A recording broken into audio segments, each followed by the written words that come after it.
Hey guys, Virgin Vinyl with you again. Today I'm going to show you an album that I got my hands on not that long ago, which is very near and dear to me, and I've been a big fan of it since I discovered it, I think when I was about 19 or 20 from memory. And I remember I would have been 20 because I'd just broken up with my first girlfriend, and who I'd been with for like 7 years. And then I was dating this this dancer chick who was very aloof and kind of fucking highly strung and, you know, bit of a bitch really. And I was just like totally nerding out over this album, and I'm like, oh, you've got to hear this. Anyway, what am I talking about? I'm talking about, of course, Jeff Wayne's, the musical version of The War of the Worlds, with that incredible album cover. Anyway, so I remember being on a date with her one time and sitting at this restaurant, and I had my Walkman, I think, in my pocket with the tape of this, and I was like, you've got to listen to the Eve of War. It's just incredible. And so she's sitting there listening to it, just sort of looking at me like, what the fuck is wrong with this guy?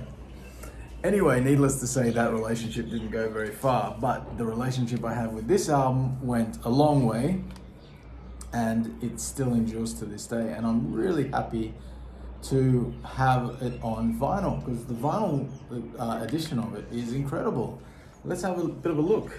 All right, first of all, the cast. Let's look at the cast of this thing. Incredible. You've got narrating the thing, the great actor Richard Burton with his, I think he's got like the most perfect narrator's voice ever. It's just, he suits this thing so perfectly, and it gives it so much drama and authenticity, you know. Then you've got the wonderful, beautiful voice of Julie Covington, who was like a stage actor, musical actress, and you know, she did a whole bunch of she's sort of famous for singing some of like the Andrew Lloyd Webber stuff and all of that kind of stuff. And you know, her voice on this is, you know, if I wanted to think of like a quintessential, you know, perfect embodiment of feminine beauty, you know, like I would think of that song that she sings with Phil Lynott. No, the name of the song is escaping me. You know, is it? No, Nathaniel, no. That song, it's fucking incredible, and her voice is just so beautiful and pure. Then you've got David Essex on here, another British singer. Had some hits back in the day. Justin Hayward was Justin Hayward the one from the Moody Blues? Yeah, I think so. There's Joe Partridge, Chris Thompson, more sort of well-known singers from the UK scene. And of course, Phil Lynott, you know, Philip Lynott of the wonderful Thin Lizzy, who I'm a huge fan of. But anyway, let's have a look at this. You've got this incredible booklet that comes with it. And, you know, like, look at the artwork in that thing. You've got here, of course, the lyrics. There's when the alien capsule lands on Horsell Common there. Look at that. How cool is that? All the lyrics. The alien ship, the alien tripod there, just laying siege to London, just destroying the place.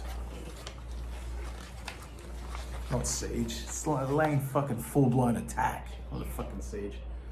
Anyway, there it is again, destroying the Thunder Child, the last human hope for some sort of military defense, just being absolutely obliterated by the Martian heat ray. Ooh la! There we go, the red weed covering everything, the Martian red weed. There he is, the priest, Nathaniel.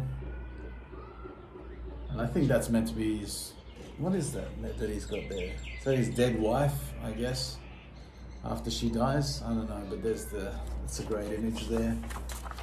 Phil Lynott does a great job as the priest. He just sounding absolutely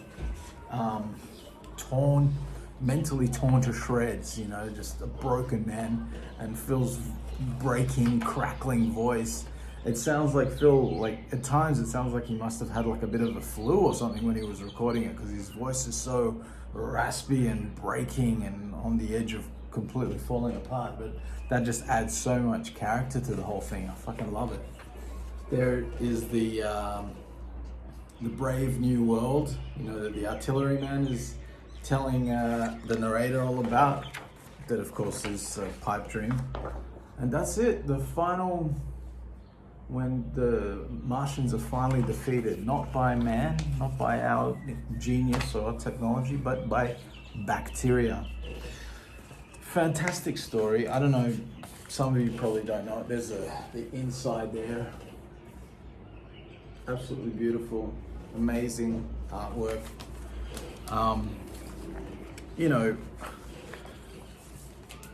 an album like this, it's kind of crazy to think that it could be so popular, but you know, this sold millions of records, and this is real prog rock. It's like it has, you know, elements of like stage, like a musical or a rock opera, or even some little hints of disco here and there, but it's full-blown, all-out prog rock as well, and it's absolutely perfect. It's a perfect album. The narrative of the story is told so well. It's so captivating, and it keeps you engaged the whole time, and it takes you on this ride and of highs and lows, and you know, when you listen to this first time and you follow along with the lyrics, it's like watching a movie or something. You really feel like if you really go with the story, and it's so well told. And you know, having Richard Burton there telling you the story, basically narrating the thing, absolutely, you know, lifts it into the stratosphere. And the music, you know, I mean, it opens up with The Eve of War, which, you know, it's just incredible, absolutely incredible. And you know, you've got awesome songs on here like Forever Autumn, which was recorded by the Moody Blues, Thunder Child, absolutely amazing. Anyway, I absolutely love this album, and I'm really happy that I was able to get it on vinyl. It's pretty easy to get, but you gotta have this. If you're a prog fan, you've gotta have this album. Absolutely wonderful stuff. And yeah, see you tomorrow, guys.